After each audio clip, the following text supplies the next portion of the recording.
നമസ്കാരം. ഞാൻ നല്ലച്ഛൻ മകൾ കാളി. ഞാനിപ്പോൾ ഭാഗ്യയുടെ കല്യാണത്തിന് വന്നിരിക്കുകയാണ്. എന്താ പറയുക, ഭയങ്കര സന്തോഷമുണ്ട്. എൻ്റെ ലൈഫിലെ രണ്ടാമത്തെ മാരേജ് ഫംഗ്ഷൻ. അതായത് ഞാൻ ഹാപ്പി ആയിട്ട് എൻജോയ് ചെയ്ത് ആഘോഷിക്കുന്നൊരു മാരേജ് ഫംഗ്ഷൻ.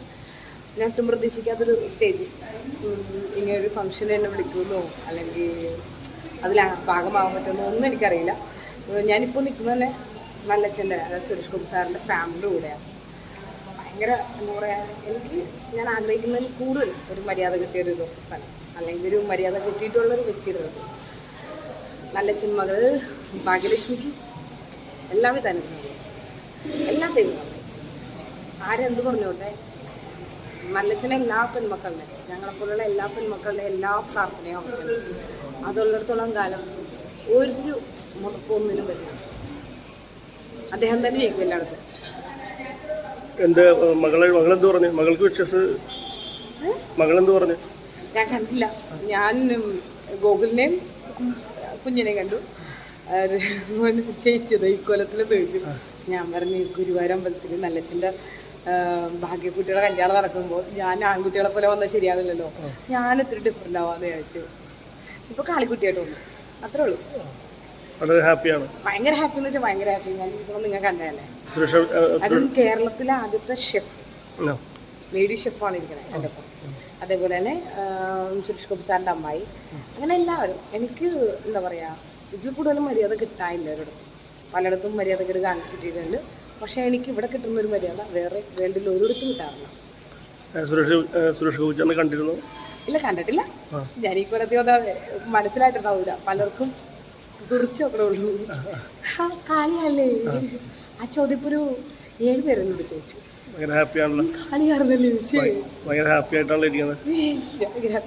ഞാൻ ആക്സിഡന്റ് ആയിട്ട് കൈ എനിക്ക് താത്തിടാൻ പറ്റാത്ത അവസ്ഥയിലേക്ക്. പക്ഷെ ഞാൻ ഇവിടെ ചെന്നിട്ട് ഹോസ്പിറ്റലിൽ എടുപ്പിട്ടാവുള്ളൂ. കല്യാണം കഴിഞ്ഞിട്ട് പോകുള്ളൂ. അത് കഴിഞ്ഞിട്ട് ഞാൻ ഇവിടെ പോകുള്ളൂ.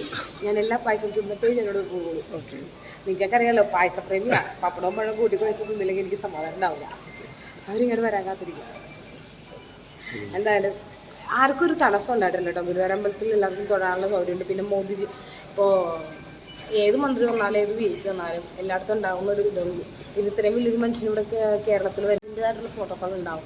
അത് ഇവിടെ ഉണ്ട്. പക്ഷെ ഇപ്പോൾ കേരള സർക്കാരിൻ്റെ മുഖ്യമന്ത്രി പോയപ്പോൾ ആ പരിസരത്ത് വണ്ടിയായിട്ട് പോകാൻ പറ്റില്ലായിരുന്നു അല്ലേ, കറുപ്പ് കൊടുക്കാൻ പറ്റില്ലായിരുന്നു. ഇവിടെ അതൊന്നുമില്ലല്ലോ. ഇഷ്ടമുള്ള വേഷം ഇടാം, ഇഷ്ടമുള്ള കളർ ഇടാം, എവിടെ വേണമെങ്കിലും പോകാം. ഇതൊക്കെ വെറുതെ ആരോപണമായിട്ട് അവിടെ നിൽക്കത്തേ ഉള്ളൂ. ഞങ്ങൾ ഇത്ര ഹാപ്പിയായിട്ട് ഞാൻ അവിടെ നിന്ന് ഇവിടെ വരെ സ്വാതന്ത്ര്യത്തിൽ വന്നത്. എൻ്റെ ബൈക്ക് ആക്സിഡൻ്റ് ആയതിൻ്റെ പേരിൽ അത് യൂസ് ചെയ്യാൻ പറ്റിയിട്ടില്ല. പക്ഷേ ഞാനിവിടെ വന്നപ്പോൾ വണ്ടിയൊന്നും കിടത്തില്ലാത്ത ഒരുപാട് ഉണ്ടാവും. പ്രധാനമന്ത്രി പോകുന്നവരെ ഇതൊക്കെ ഉണ്ടാവും. എന്തായാലും കേരള മുഖ്യമന്ത്രിൻ്റെ അത്രയും വരില്ല സത്യം. കറുപ്പ് കാണിക്കലോ കരിങ്കൊടി കാണിക്കലോ ഒന്നും ഇവിടെ ഇല്ല. കാരണം അദ്ദേഹം വരുന്നത് സന്തോഷത്തോടെ സ്വീകരിക്കുന്ന ആൾക്കാർ. അത് തന്നെ ഏറ്റവും വലിയ തെളിവല്ലേ. എല്ലാവരും കല്യാണം നടക്കുന്നുണ്ടായിരുന്നു. പിന്നെ ഞാൻ നിൽക്കുമ്പോൾ തന്നെ വെളുപ്പിനെ ഞാനൊരു 5 മണിക്ക് കയറിയിരിക്കുക. അപ്പോൾ തന്നെ ഒരു 10 മാരേജ് നടക്കുന്നുണ്ട്. എല്ലാവരുടെയും വീട്ടിൽ ഞാനുണ്ട്. അത് നോക്കിയാൽ മതി. തടസ്സങ്ങളൊന്നും ഉണ്ടായിരുന്നില്ല, ഒരു തടസ്സമില്ല. എല്ലാവരും ഹാപ്പി ആയിരുന്നു. പിന്നെ കുറേ പേര് ഈ മാരേജ് കഴിഞ്ഞിട്ട് മോദിജി കാണാൻ വേണ്ടി അവിടെ നിൽക്കുന്നുണ്ട്. അല്ലാണ്ട് ആരോപണം അവിടെ കിടക്കട്ടെ. അവർക്ക് എന്താ പറയാൻ പറ്റാത്തേ? പല്ല് കൊഴിഞ്ഞ സിംഹം, അത്രേ ഉള്ളൂ. ആരെന്ത് വേണമെങ്കിലും മുറിച്ചിട്ടിരിക്കട്ടെ, അവർക്കതിനേ പറ്റൂ. ഞങ്ങളിനി എന്താ പറയുക, ഇതിൽ കൂടുതലൊന്നും പറയാനില്ല. ഞങ്ങൾ പെൺമക്കൾക്ക് ഇനി ഒന്നും പറയാനില്ല. ഞങ്ങൾ എന്താ പറയുക, ഈ ശബരിമല കയറാനും എന്താ പറയുക ചുംബന സമരത്തിൽ നിൽക്കുന്ന വെറും പെണ്ണുങ്ങളല്ല. ഞങ്ങൾ നല്ല സ്ട്രോങ് ആയിട്ടുള്ള ലേഡീസാണ്. ഞങ്ങൾ നിൽക്കുന്നത് നല്ലച്ഛന് വേണ്ടിയിട്ടാണ്. അപ്പോൾ തന്നെ ചോദിച്ചൂടെ ഞങ്ങളുടെ ഇതെന്താണ്? എനിക്കത്ര പറയാനുള്ളൂ. ഞങ്ങളെന്തായാലും പൊളി ഗ്യാങ്ങാണ്. അപ്പം പോരെ, ശരി. പിന്നെ ഞങ്ങളൊരു ബന്ധുക്കളും കൂടിയാണ്. സുരേഷേട്ടൻ എൻ്റെ ചേച്ചിയുടെ മരുമകനാണ്, അതായത് പെങ്ങളുടെ മകനാണ്. ചേച്ചിയാളുടെ അമ്മായിയാണ്. അങ്ങനെ ഒരു ബന്ധമുണ്ട് ഞങ്ങൾ തമ്മിൽ. മാത്രമല്ല പേഴ്സണലി എനിക്കൊരു ഒരുപാട് ഇഷ്ടമുള്ള ഒരാളുണ്ട്. അപ്പം കല്യാണത്തിന് ശരിക്കും നമ്മൾ ഇത്തിരി തിരക്കൊക്കെയുള്ള സമയമാണ്. എന്നാലും കല്യാണത്തിന് വന്നത് ആ ഒരു സ്പെഷ്യൽ കൺസിഡറേഷൻ വെച്ചിട്ടാണ്. എനിക്ക് ആ കുട്ടിക്കും ആ ഫാമിലിക്കും എല്ലാ ആശംസകളും നേരുന്നു.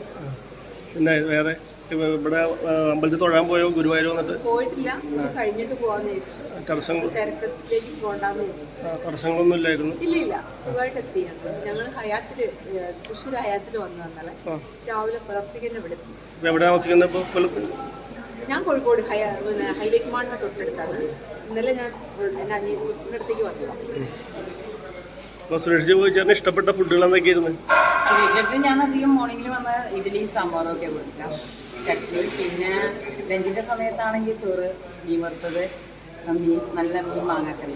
സുരേഷേട്ടൻ ഭയങ്കര ഇഷ്ടം. ഒരു അമ്മേനെ പോലെ തന്നെയാണ് നോക്കുന്നത്? അതെ അതെ. സുരേഷേട്ടൻ എനിക്ക് വരുമ്പം പ്രസാദം കൊടുക്കും, എപ്പോൾ വരുമ്പോഴും പ്രസാദം കൊടുക്കും. വളരെ ഹാപ്പിയാണ്. വിഷസ് പറയാനെങ്കിൽ പറയാം. അതെ, സുരേഷേട്ടനും ഫാമിലിക്കും അതോടൊപ്പം തന്നെ ഭാഗ്യക്കുട്ടിക്കും എൻ്റെ എല്ലാവിധ വിവാഹാശംസകളും നേരെയാണ്. നല്ലൊരു ജീവിതം ഉണ്ടാകട്ടെ, സുഖമായിട്ടിരിക്കട്ടെ, സർവേശ്വരൻ അതിനു വേണ്ടി അവർ അനുഗ്രഹിക്കട്ടെ. Okay, thank you.